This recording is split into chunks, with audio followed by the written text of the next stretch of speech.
on ją poznał na drodze, jako tirówę. Aha, że ona umiała tą robotę, dobrze spełniała, no więc ją przyjął, zaciągnął się z nią. Drzwi otwarte, uchylone, ja wchodzę, a ona skacze po nim. Hop, hop, hop. Jak, na trampolinie czy na czymś innym? Na nim siedzi, no seks uprawiają. No pierwsze w życiu, jak ja 67 lat mam, to ja takiego czegoś nie widziałam, że... Czy oto są dwie płcie? Tak, są i zawsze były. Dwie płcie, a małżeństwo to związek kobiety i mężczyzny. Cześć, witam Was serdecznie. Moi drodzy, wczoraj było długo i mam nadzieję, że Was nie zanudziłem tym materiałem. I dzisiaj postanowiłem o wiele krócej i tak pół żartem, pół serio, no bo też nie możemy wszystkiego w końcu brać na poważnie, bo byśmy zwariowali. Dzisiaj też będzie o szacunkowym rezydencie z nadania Kaczyńskiego. Nawrocki rozpoczął kadencję od mocnego uderzenia, powołując 18 sierpnia, dlatego nie był w Stanach, bo miał ważniejsze sprawy, powoływał doradców. Imponujący zespół, powiem Wam. Nawrocki powołał bagatela 20 doradców etatowych i społecznych. Na liście znalazły się znane twarze, takie jak wyobraźcie sobie specjalistka od wszystkiego, znawczyni od wszystkiego, a szczególnie od mycia włosów Becia Kępa. Ale znalazł się też Jacek Syriusz-Wolski, Andrzej Nowak, co od razu nadało tu takiego wydarzenia politycznej wagi, że tak powiem, ale dwie osoby są szczególnie, tutaj tak wspomniałem, Becia Kępa, doradca, nie wiem co ona będzie doradzała, a może wiem. Wiecie, prezydent musi wyglądać reprezentatywnie, więc kto lepiej doradzi, jaki szampon użyć niż Beata Kępa. Odpowiednia osoba na odpowiednim stanowisku i tu chyba się ze mną zgodzicie. Podejrzewam też, że Beata Kępa będzie doradcą prezydenta do spraw gracji i elegancji, bo któż inny jak nie Beata. Piękny włos, ubiór na plastikową niebieską beczkę. Ktoś musi się na czymś znać, prawda? I tutaj nie podlega to jakiejkolwiek wątpliwości, ale nie będzie dzisiaj o Beacie Kępie. Dzisiaj będzie moi drodzy, o doradczyniach naszego szanownego rezydenta, bo jak wiecie, król i władca musi mieć swoje damy dworu. Ale zanim przejdę do konkretów, omówienia, o jednej pani nabąknę, a o drugiej pani powiem trochę więcej, bo jest o czym mówić. Ale nie bójcie się, nie będzie dzisiaj długo. Ale właśnie zanim przejdę do tych pań, a szczególnie jednej pani, chciałbym Wam zdradzić tajemnicę, bo być może większość z Was o tym jeszcze nie wie. Moi kochani, pamiętacie, jak Duda obsadził w zarządzie spółki PKP Cargo swojego wujka. Jak ten szanowny wujek Dudy stwierdził, że zna się na zarządzaniu PKP Cargo, bo dużo jeździł pociągami. Inny dygnitarz pisowski był w zarządzie jakiegoś tam szpitala i jak stwierdził, zna się na zarządzaniu szpitala, bo dużo leżał w szpitalach. I teraz wróbelki ćwierkają, że nasz szanowny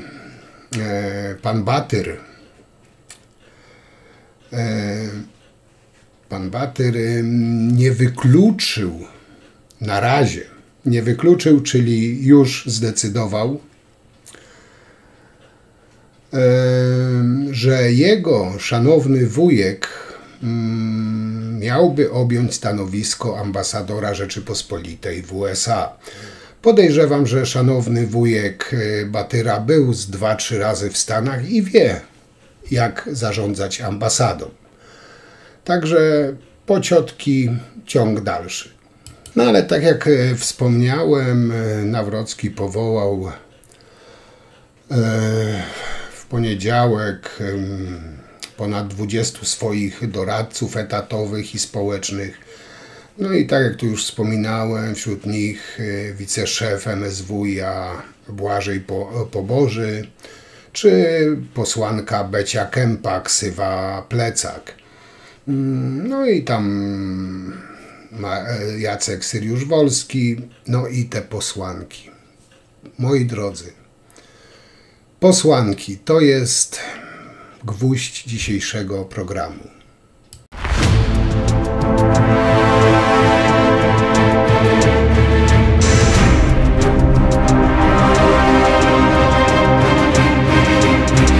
Moi drodzy, po tych nominacjach Nawrocki powiedział, i tu cytuję: nosicie w sobie głęboką siłę intelektualną, siłę społeczną, umiejętności rozmowy z wieloma środowiskami. Każdy z was jest inny i przychodzi z innego grona, a każdy z was jest ekspertem w swojej dziedzinie. Tu o ekspertach wspomnę, o ekspertce. W tych życiowych czytamy regularną, ciągłą pracę dla naszej wspólnej Rzeczypospolitej. Koniec cytatu.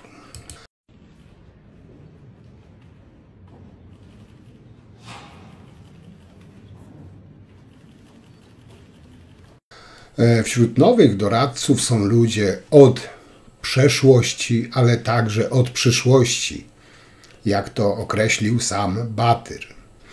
Ten fragment mowy tronowej dotyczył Magdaleny Hajduk, o której chcę powiedzieć więcej, ale zanim powiem o pani Magdalenie Hajduk, zatrzymam się tylko na chwileczkę na innej pani. Moi drodzy, wśród nominowanych Batyr mianuje swoją przyjaciółkę Emilię Wierzbicki na stanowisko doradcy prezydenta. Co będzie doradzała? Nie wnikam. No wiecie, Batyr jednak, muszę przyznać, mi zaimponował. To jednak jest twardziel. Trzyma swoją babkę krótko i mają tak bardzo gdzieś, że już montuje pod jej nosem sobie nowy statek miłości, gdzie będzie uprawiał intensywną politykę międzynarodową. Właśnie wita na pokładzie nowy personel, o którym wam dzisiaj powiem. No, jakby na to wszystko nie patrzeć. Płcia to jest płcia i cichosza. Po co drążyć temat, by ktoś powiedział. No, jest płcia, jest doradca od spraw wszelakich, jakie by to nie były.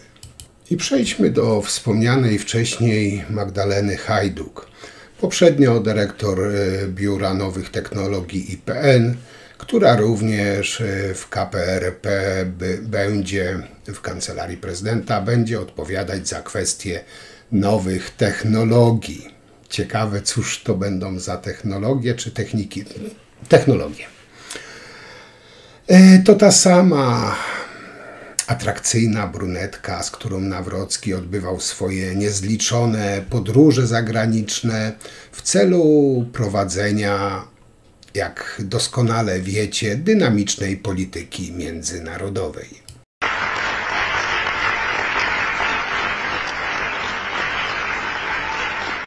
No, chłop wie, co robi. Znowu tą panią będzie miał blisko siebie. No, ciekawostka, pani Magdalena Hajduk jest synową Wiktora Hajduka, jednego z liderów Trójmiejskiego Ruchu Narodowego z lat 80 i 90. To organizacja, która określała się jako niekomunistyczna opcja poradziecka. No oczywiście też potępia Zachód, prozachodnią opozycję demokratyczną, no głosiła też antysemityzm. No, Batyrowi pozostaje pogratulować współpracowników, a zwłaszcza siły fachowej oraz, no, może inaczej, siły fachowej od dynamicznych podróży zagranicznych czy dynamicznej polityki zagranicznej. Tylko, moi drodzy, tutaj nasuwa się pytanie, co na to wszystko nasza dziewica narodowa, jeszcze żona tego Kuplera, żeby nie powiedzieć Alfonsa czy prezydenta, nie daj Boże. Mianowicie wziął on na doradcę do pałacu pod Meliną Magdalenę Hajduk, pseudonim Madeleine, synową Wiktora Hajduka z prokremlowskiej organizacji, zaopiekowaną oczywiście przez GRU. Bo wcześniej media pisały o niej, że bawiła się z tym naszym Kuplerem w Muzeum II Wojny Światowej, w apartamentach muzeum zwanych Statek Miłości, a potem zabrał se ją do IPN-u. Jakby co, to będzie pod ręką dzień w dzień, a żona jak popadnie lub na odwrót. No, do wyboru, do koloru. A zresztą, moi drodzy, cholera tu wie, kto, kogo, kiedy, jak. Moje korzystanie z tego apartamentu ciągłe nie przekraczało nigdy więcej niż 10 dni, kiedy przebywałem na kwarantannie. Prowadziłem bardzo dynamiczną politykę międzynarodową, także te apartamenty, te pokoje zdarzało się, że służyły po prostu do spotkań służbowych, więc te dni trzeba także zliczyć. Czasami musiałem zaczynać swoją pracę bardzo wcześnie albo kończyłem ją bardzo późno. W związku z tym, jeśli pokój był wolny, to po prostu zdarzało się, że nie wracałem do domu, tylko w nim spałem. W moim apartamencie miłości, czyli w moim własnym domu, żona przypomniała mi jeszcze jedno. Mówi, jak mogłeś być w apartamencie, skoro między 12 a 15 lutego razem z naszym synem byliśmy w pięknym ośrodku na Kaszubach. Kłamali, kłamią i będą kłamać. Kiedyś mówiło się, że 2 grzyby w barszczu to o 1 za dużo. Dzisiaj na to mówi się, najważniejsza jest rodzina katolicka, moi drodzy. Za Dudy Pustaka wzorem rodziny katolickiej była niejaka Marta Kaczyńska, 4 mężów i chyba 3 córek. A Kurski dostał nawet rozwód kościelny z powodu nieskonsumowania pożycia małżeńskiego, mając z żoną 3 dzieci. No ale, moi drodzy, przecież to ten polski, pisowski kościół katolicki, w którym łajdactwa są normą prawną prawa kanonicznego, przecież to ten Kościół mówi, że po 2027 roku to prawo ma powszechnie obowiązywać jako prawo boskie przede wszystkim, więc no tutaj nie czepiajmy się. No ale chyba czas poznać tą tajną broń nowego rezydenta. No, lojalność i współpraca, historia. Ścieżki Hajduk i Nawrockiego przecinały się od lat. Jej nominacja to żadne zaskoczenie dla tych, którzy śledzą karierę Nawrockiego. Magdalena Hajduk to jego sprawdzona. Dobra, no zostańmy przy tym, jego sprawdzona współpracownica, która podąża za nim od lat. Otóż najpierw Muzeum II Wojny Światowej, potem Instytut Pamięci Narodowej, gdzie jako dyrektor Biura Nowych Technologii odpowiadała za cyfrową rewolucję w państwowych instytucji. To ona stała za projektami, które miały unowocześnić wizerunek IPN-u. I tutaj powiecie, że to hejt, ustawka, złośliwość AI. W pewnym sensie tak, ale nie do końca. Raczej nowa pierwsza dama lub bardziej pierwsza dama bis. Skoro dla tego castingu, nazwijmy to, nie poleciał do Waszyngtonu. W trakcie kampanii wyborczej stanęliśmy nawet już przed takimi dyskusjami, czy oto są dwie płcie. Tak, są i zawsze były dwie płcie. Także kończąc już, bo powiedziałem, dzisiaj będzie króciutko. Nawrocki rozdaje nominacje, a internet aż paruje. Tak jak wam tu przedstawiłem, na pierwszym planie Magdalena Hajduk, specjalistka od WR, AR, MBA i innych skrótów, których VPN uczyła historii przez Google i grę szyfrów. Teraz będzie doradcą w pałacu. Dorobek 20 lat w komunikacji, marketingu, muzeach i PR-ze. Wykształcenie, dziennikarstwo, doświadczenie, nowe technologie VPN, teraz doradczyni prezydenta. I nagle media prześcigają się w analizach. Prześcigają się w analizach, domysłach, że nowa twarz w pałacu, że nowa jakość, że nowa stara pucia, bo zamiast realnych zmian znowu błyskotki, ładne zdjęcia, PR-owa wydmuszka. Moi drodzy, ta nowa polska polityka pałacowa, że tak to nazwę, to w skrócie im więcej VR-u, filtrów, podróbek, retuszu, tym lepiej. Pisowski przekaz, pałacowy przekaz telewizji Republika, nie tylko wiadomości mają podrasowane. Photoshop dostaje już generalnie zadyszki od tych przeróbek zdjęć. No ale rzeczywistości nie da się w Photoshopie przerobić. I na końcu powiem krótko. Arka Gdynia, kurwa świnia.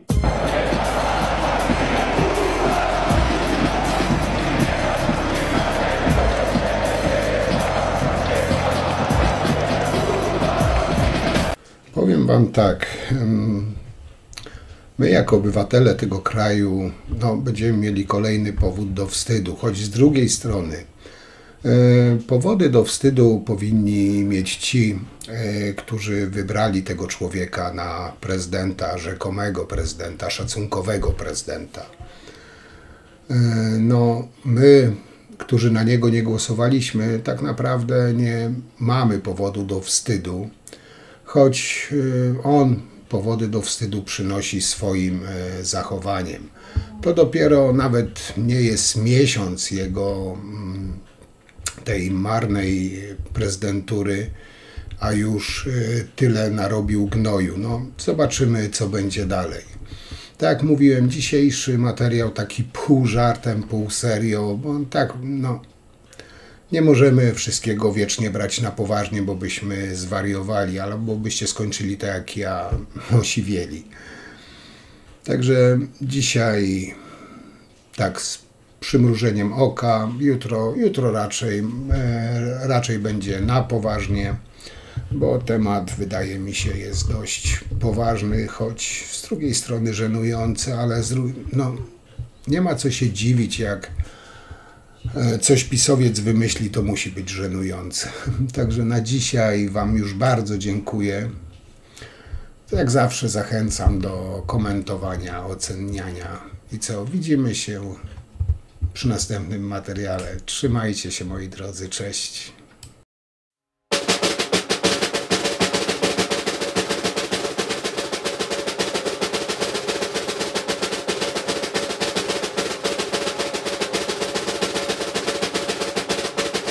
Telewizja Ruspublika przedstawia Tadeusz Batyr.